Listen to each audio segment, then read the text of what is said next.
Musical and artistic creativity have been a part of the Sinai experience since the very beginning. Come with us now as we meet some of the people who bring new and interesting facets to that creativity. This is Musical Mondays Plus. Ellen Dubin is one of the hardest working actresses in Hollywood and Toronto. Someone whose work you may have enjoyed on Murdoch Mysteries or The Listener, or in film, or in video games, where she has a tremendous following. She is currently starring in the animated series Star Wars Resistance. And I'm very pleased to be able to tell you that she will be the face and voice of Temple Sinai this coming high holiday season. So let's meet Ellen close and personal, and our interviewer is David Eisner.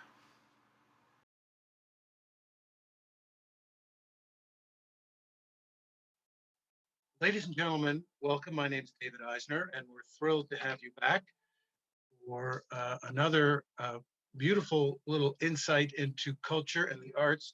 Today we have our first actor, who happens to be one of Canada's really most talented performers. She's a voiceover artist extraordinaire. She's an actor who's performed in some really iconic films, and she's also known for her remarkable work in science fiction. You're hearing the theme song to Lex, one of the several shows she starred in as a series as well as productions. Ladies and gentlemen, Ellen Dubin. How are you, Ellen? Thank you. I like that intro. Can I record that and always play that so I can get my confidence up every day? Wherever you go. It's funny. It's this whole science fiction kind of slightly scary but futuristic sound. We'll get into that. But first, I wanted to ask you, how are you been doing during COVID, other than the business of COVID? What's kept you busy, and how are you doing? I think, like most people, I think we all probably have good moments and scary moments, and when you just want to hibernate, and other times you just sort of want to get a lot done. And I'm actually in the get a lot done category because I think that's hopeful and more positive. I've been taking ASL, American Sign Language, and a course online. I've always wanted to learn how to sign for the deaf, so I started that course about 5 weeks ago. Wow. And I've been teaching as well video game acting for various voice studios on Zoom. Wow. So, how to approach a video game script. I know a lot of the members of the synagogue play video games. And so, this is to teach the voice actor how to approach it and act and give the best possible performance because there's a whole technique to it, actually. Hmm. So, I've been teaching and learning. And for me to cook Also a new adventure. is a miracle. It's truly a miracle because well, you know what? I never really I was going to say I'm not a good cook, but you know what? I never really attempted to do it. So I'm learning basic dishes. Necessity is the mother of invention, right? You Right. just, yeah. So Funny what will stay with us as hopefully we get to the other side of this, and exactly. what we go back to. Let's start at the beginning to some degree. Um, and I know your mother as many actors in the city, Rose Dubin, who worked with Reva Stern. She was a remarkable teacher and ran a school at Yep. Leopold's Theater for many, many years. Um, and you wanted to potentially go into the business, but you started as a ballet dancer. Yeah, well, I didn't really know about the business. I just was a very shy child and I had bad posture and no confidence and flat feet. And my mother decided to enroll me into ballet classes to improve my posture, relate to other kids, and just get more confidence. And my dad used to drive me every week to ballet class. So they kind of contributed to the start of it. And that I got into the business because I always make a joke. I had bad posture and flat feet. I never wanted to be an actor. I wanted to be a ballet dancer. My dad had given me piano lessons, and I couldn't sit still when I was playing piano. I was always jumping up and dancing. So they said, "Okay, we better put her in a dance class." So, and at the end of each term, we'd have a recital, and I would always do the extra arm wave. Or I would always, if it was a comedy ballet, I seemed to naturally wait for the timing to go to the next step, or I was always very dramatic. And my teacher said, Technically, she's very blunt. Technically, you're not very good, but you can move an audience and you can make them laugh. You're going to be an actor. I don't So, want to be an actor. I wanted to be a ballet dancer. right. And then I grew 6 inches in 1 year. I'm giving you the abbreviated version. And my knees gave out. And I did a big audition in New York for a ballet company. And I literally, I did a plie, which is like a deep knee bend. And I collapsed in front of a whole panel of auditioners, Wow. probably the big turning point in my life, one of them, and ended up not doing ballet anymore. It was Interesting though, to go to New York to audition for that, you must have been pretty good. I worked hard. And also there was a style. I wasn't as tall as I am now, but they liked a little bit taller. The National Ballet, I went to them first because obviously you want to be in your own city. And they said, she's going to go too tall. They looked at my dad and it's like a Mhm. racehorse. They measure Yeah. you. Such a Honestly. physically demanding, Yes, it is. of And all of them. Yeah. New York was a little taller. The Balanchine style was a little longer, and Right. so my type of body at the time suited them. I mean, it's such a, you know what? In a way, when I look back, the knee injury was a blessing. A little bit shares. Yes. And it is fascinating. I got to tell you, Ellen, I've done this is probably like the fifth interview. People in the arts, singer, um, a painter, Cantor Osborne. Um, None of them started off. They started in the arts, but none of them in the area that they are currently in. Interesting. Yeah, they've Yeah. all sort of started from another direction and found their way into Hmm. what Yeah. they wanted to do. How is ballet sort of, and we're going to get to the next step, but has ballet, to what degree has that informed you with your, at all, in your acting and your career? It's informed me absolutely. It's been an absolute major influence in my life and the approach to my life and my work. I'm always on set early. I'm always very disciplined. I'm always watching. I mean, I was in a ballet school that was extremely rigid and Mm. stern. But it helped me because of my posture. It informs the way I move with different characters. It helps my voice work because I'm open and I can project.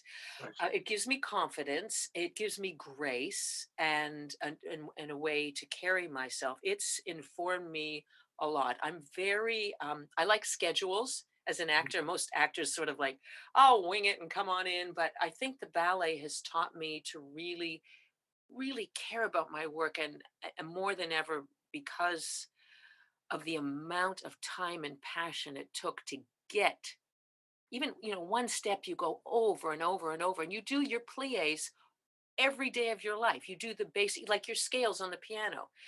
As an actor sometimes we don't practice every day. let's No. let's admit it, we don't, but dancers do. Yes.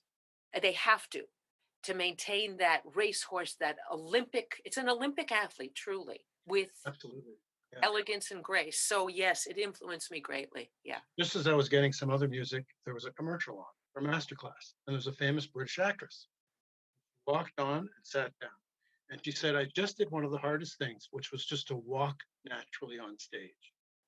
So, an awareness of your body, which ballet gave you, a consciousness, an ability for you to control it rather than it control you, is remarkable. And it just goes to show you how important I think interdisciplinary work is to be an actor. Exactly. Yeah. Yeah. So, because of injury, you're out of ballet.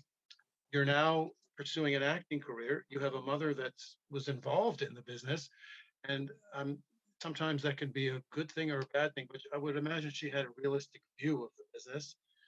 Um, you want to? What was your first? What was your first job? Well, before the job, I went to university. And the Ah, reason why I'm mentioning that is because I went there to take some um, easy courses. No, mm, no, not at U of T. There's no easy courses. And one of them, I took Shakespeare and I took languages and I took Greek tragedy because I wanted to be an anthropologist. I decided Greek, I loved archaeology and anthropology. So I took Greek and we had to take Greek theater and do all the, the basics, Sophocles and all that stuff. And so my first job that wasn't paying were school plays. I see. I had to do them. And again, I really wasn't into acting, but I did like going on stage. Mm-hmm. Again, like the ballet, and I still was shy. I've made up for it, believe me, later on in life, but I was still kind of shy. But on the stage, and I'm sure you've heard this before as an artistic director and an actor, I had a different confidence. Mm-hmm. I could just be, and I felt really free, Right. really free. Oh, So I hear you. a lot of crazy shows that were sort of avant-garde where we would sort of crawl around under a blanket and make noises. I studied the avant-garde theater, and then we would start to do, then I got into the musical program there. We had to do some musicals. Right. So I would say the first musical was Sweet Charity Right. and some avant-garde theater. And then my first paying job was a show by Barry Manilow, nice Jewish boy, called The Drunkard Mm-hmm. in the basement of the Limelight, and it was a musical melodrama starring myself and Linda Cash and David Beautiful. Gale, Yeah, people that yeah, we know and love. yeah. So that was I got $50. Wow. But that was money for acting. Doing something, getting paid for it. Yeah, That's amazing. yeah. And then you went on, and correct me if I'm wrong, otherwise I got the wrong music. You did another show, sort of a seminal show. Am I correct? Yeah. I got my equity card through Fiddler Oh, on that's the Roof. so interesting. And I'm going to lower the volume. Mm, You got the equity card through Fiddler on the Roof. yes. How'd you? Very, Yeah, very seminal part of my career doing that show. because It's you're a singer as well. I because of the ballet, I ended up I got some advice from an acting teacher early on saying, if you're still dancing, you should take singing because in a musical, you can't generally just dance. So I started to study singing with some opera coaches around town and other forms of dance. And because I really didn't know what I was doing at auditions, I thought I have to have some technique. And I went to the Fiddler audition and I booked Seidel. I'd done a lot of research. I'm a big researcher, and didn't have to do too much about Jewish culture. But I was really happy to book, and I did it about 8 months. We toured all kinds of small towns and ended up in a hotel in Thunder Bay, Ontario, and were sold out every single night, oversold. So So wonderful to work on something for 8 months and yeah, layer it and learn about it and figure out the nuances to such a degree. That's what, as you say, that is remarkably um, educational for any yeah, actor. Figure definitely. that out.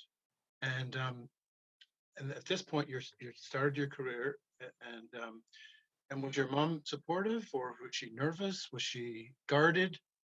All of the above. All of the above. All of the above. I think when there's kind of two, touched on this earlier, there's two types of parents I found that they're absolute stage parents. And my mother was encouraging, but she was very cautious because she didn't want me to be rejected. And, we spend a lot of time being told no more than Mhm. we're told yes. So I think she was being very motherly and guarding me because of that. Yeah. Right. Yeah. I know the advice someone asks me, any advice in getting into acting, tell them you really have to have no choice. Because as you say, there's more no's than yeses, and it's too easy to get out. But if you have no choice and you have to do it, and then you just commit yourself and you don't get something, you work harder. You figure out why, and you just work harder and you don't give yourself an out. Which the people who've been in the business as long as we have had no choice. Exactly. And I don't know if you found this too, David, as the no's kept coming, it inspired me to go, okay, Mhm. I'm going to Sure, show you. 100%. I think of Sally Field after success, and then oh no, the Flying Nun. Yeah, You have two choices. You can either get cynical and get out, or rededicate and work harder, and so that they can't say no. And I'm exactly. so inspired by that. Exactly. Yeah. And if you get, I mean, listen, we all have our moments where like, what am I Sure. doing in this business? We wouldn't be human. But if you continue along that path in life, just forget about acting. You're just, it's a waste of energy, I think. Mhm. Yeah.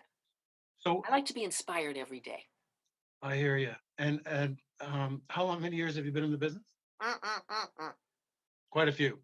I started in ballet at 13. I was actually started late. You should start Uh, about 6 or 7. So, but I got a 5 years of ballet in a short time. right. Yeah. So And 13, many years. but well, I only mention that in that we continue to get inspired when you see a wonderful performance Oh, and you see a beautiful, a remarkable movie. It just when you watch award shows and see some of the work that I mean, it inspires you to, and I still get that feeling as well. To it's good. Yeah. when you get the opportunity, and sometimes it's just work, and sometimes it's work that really fills your heart and soul. You And get the butterflies too. Is still good. Like when I go on stage, I still get the, and yeah, I think that's good. I good think for you. Anthony Hopkins or one of the major stars said that if I don't get butterflies anymore, I shouldn't be in the business. And that Mm, really was like, he's right. it can feel you and Yeah. make you super sensitive to everything.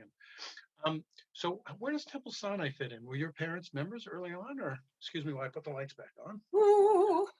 And God said, let there be light. Um, my parents were members, and I had not belonged to a synagogue in a while, to be honest with you. And my dad passed about 3 years ago, and at his funeral, I was, this is sort of out of sorrow comes something wonderful. At his funeral, uh, Cantor Katie at the time, Mhm. and one of the other rabbis, Rabbi Dolgan, I think also officiated at his funeral. And I was so impressed with how personal they made it. It wasn't like a robo funeral. You know, sometimes you go to a wedding or a funeral and they say the same thing, or it's like they're not really there. And I was just so impressed with the way they talked about my father that I went, okay, I'm going to file this. Mm. I'm going to file this. And basically, out of tragedy, I joined the synagogue, and I'm very impressed with how innovative and how they cater to their members in different ways. I'm just, yeah, I don't feel like I'm, what's the word? Uh, Guilted into Gilded in. anything. Yeah, exactly. You knew my movement. So, no, I'm really, I really love it. So, yeah, out Right. of tragedy, something good came.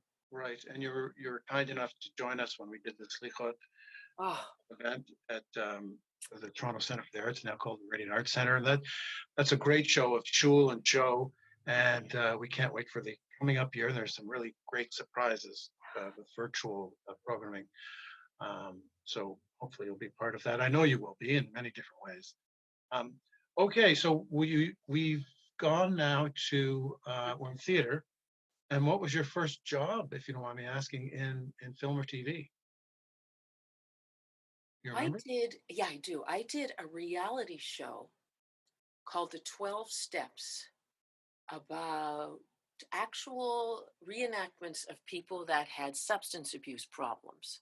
Oh, So it was a sort of a reality show and sort of a talking head monologue show about, I remember playing this young geneticist based on a true story who had a vodka issue.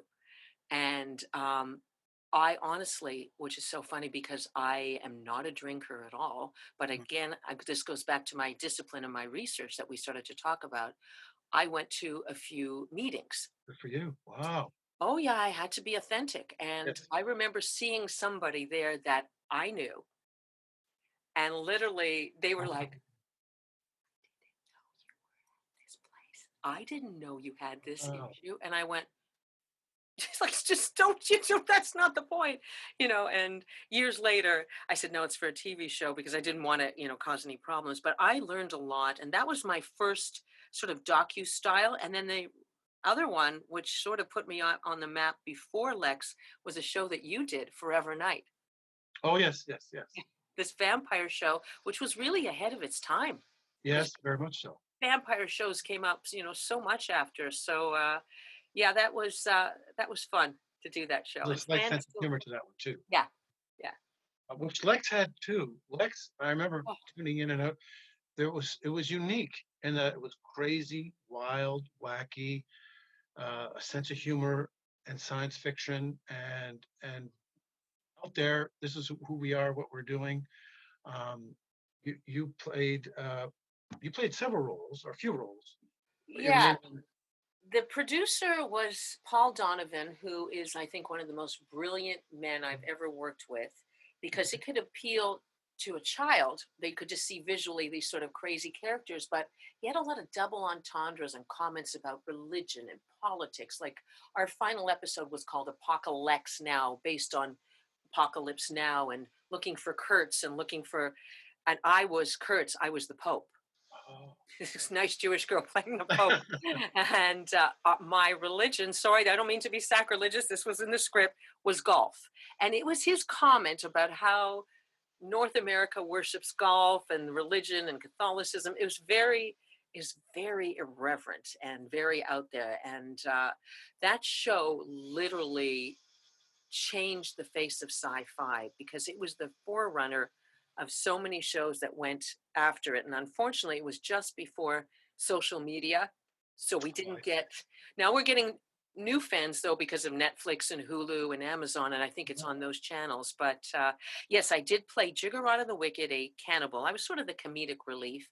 And then she got blown up in a supernova. I'm not going to tell you too much, but I end up being reincarnated in other forms with her character traits. Brilliant. Right. Because he saw that the fans liked her so much, he just kept writing me in. Hey, David, it's sci-fi. You can do anything. Are you going to do anything you want? Yeah, And that's your first foray, as you say, oh, Forever Night, and then this, and then yeah. the But Collector. this was a recurring. So This was your yeah, regular for 4 years or how long? 4 years. Yeah, Wow, which is yeah. great for an actor whose job is, the job is getting work, and you go from one job to the other to have irregular And travel. oh, David, we shot in Halifax, Berlin, oh my God, Potsdam, and wow, Thailand. And I didn't go to South Africa or Vietnam, but they also went there with other characters. That's when the budgets would take you to different places. I mean, it was a dream job. it's such a gift when you get to travel, get to be in Yeah, a museum, and get to act, and it's amazing. it's rare. It is rare, but you do it regularly. You're in the Mm, collection or the the collector, collector, yeah, yeah. and you won or were certainly nominated for. I was nominated for a best performance as a series regular. Ellen Page won that year. Oh wow, Yeah. So okay, that's a good Ellen to lose yes, too. I was very, but when you heard Ellen, my mom was with me. I said, no, it's going to be her. And uh, she, but that's okay. She's pretty amazing actress. And that was a very interesting show about a man who collects souls for the devil and the consequences you face when you make a deal with the devil. a little darker. Darker, yes, darker. And how many years did you do that one? 3 years, three Wow. years, and I would. That was a more Jiggerada was a little bit more over the top, kind of Batman, like old school Batman kind of acting for my character. The Collector was more like Law and Order acting, even Right. even though it's also a sci-fi or a supernatural drama. They called it. That was the genre. It was much more realistic, like how I'm talking to you now. It wasn't way over the top. It Right. was, I played a single mom who was a journalist who got wind that this guy, there was something funny about what he was doing. So I was investigating what he was about. Plus, my son may have been the son of the devil because he started to get these weird spells. So it was a very interesting, great part. One of the best parts I've ever read for and done. So when you do the couple of these series, let alone even one, you start to get invited to these sci-fi conventions. Is there a Yeah. term like a sci-fi Yeah. convention? Perfect. Yeah. And that is also different parts of certainly the United States and other parts of the world as well. Yes, it is. I had no clue about the fandom Mm, of sci-fi world. I'd heard about it through friends who'd done soap operas, but when you start to get email or letters at your agency saying, when you said such and such, did that symbolize the birth of this? And I'm mm, like, uh, okay. And yeah. I realized that everything you do, you could hold a pen this way or that way, and they go, oh, that means such and such. And so I started to really pay attention, and noticed that some of my friends had a convention agent. like an agent. So it's Right. like a booking agent for appearances. And then I met this woman in Vancouver. I was at a Stargate convention who took on some other actors who hadn't done Stargate, and she decided to take me on. And we went to Orlando, we went to Germany, we went to San Diego is my favorite Right. because that's the big one. Right. That's How now many days does it go on? that goes on 4 days, and there's over 100,000 people that show up. But I'm a little pishka on that one. I mean, they're more interested in Kate Blanchett and Benedict Cumberbatch and all those people. But still, the fact that you're signing there and have a table is still really, really satisfying because a lot of people go by, and even if you just talk to them and you don't make money on your picture, it's amazing later on what happens. You get emails again from them. So it's a Mhm. whole other world I never thought of. It's so fascinating, and it's unique to the sci-fi world. Yeah, it As is. far as I know, Yeah. there's no comedy sitcom conventions on a regular basis. But actually, you know what? There's a thing called the Hollywood Collector Convention, and they take old shows like The Facts of Life, or they haven't done All in the Family or Mary Tyler Moore, and then they have cast reunions. Oh, interesting. So hey, you could have a cast reunion. Was it Hanging In? Was hanging in at See? Kensington. Yeah, you're right. But on TV land, I guess, in the States sometimes does. Yes, yes, they do. Yes, they do. So, but this is a particular, and there's tons of them. And unfortunately, now with COVID, there's actually going to be some online ones Oh, I where see. fans can interact like I'm talking to you now. I love it. Honestly, it's one of the reasons. And like, when you do stage, you love to get the audience reaction. You really get a reaction, good or bad. Right. Yeah, they're open and Yes, interesting and very. right. That's fabulous. It is. Um, and you've also been in some remarkable movies. Um, Midway, Yeah. Yeah. huge, big budget film. Yeah. What was that like? I really wanted to book that because my father was a World War II veteran. Mm, And I actually did two World War II films back to back. One it's you don't know about yet because it hasn't been out yet. It was the budget was about $20, and it's called Boundless, about female pilots during World War II. fascinating. And true story. And the woman who wrote it, Canadian woman, we shot a sizzle pilot, it's called, for broadcasters, and I played an actual woman out of Florida who was the first female pilot to break the sound barrier. She was faster than most men. Wow. So I did that, and then Midway came, and I went, I've got to get this. And Mm, I remember there was a self tape, and it was a very small part because it's not really a woman's movie. And at the end, they wanted you to slate your name and say your height and your agency. And I decided I had nothing to lose to tell a story about what happened to my dad during the war in one incident that I'll never forget. mhm. And because there was a lot, he was in the Air Force, so it fit with Midway. And when I met Roland Emmerich on the set, he said, "Your audition was great, but your story was so heartfelt and true, well, and honest, that I had to hire you." So sometimes truth and your life, I mean, it taught me something. And the same thing with Boundless. I booked it because I did a Skype meeting with her, and I told her another story about my dad flying, a different one. And she said, "Oh, wow. It was important as a tribute to my dad to book those two films. It meant more than just being an actor. And That one, and you didn't keep it in yourself. You told them these stories. yes, That made the difference. yeah. And there was an authenticity to telling the story, which just automatically told them how important it was. to them. Have you ever taught acting or auditioning or Have I ever what? taught acting or Taught. auditioning? I taught. I'm teaching video game acting right now, which Oh, is video really game. basically acting.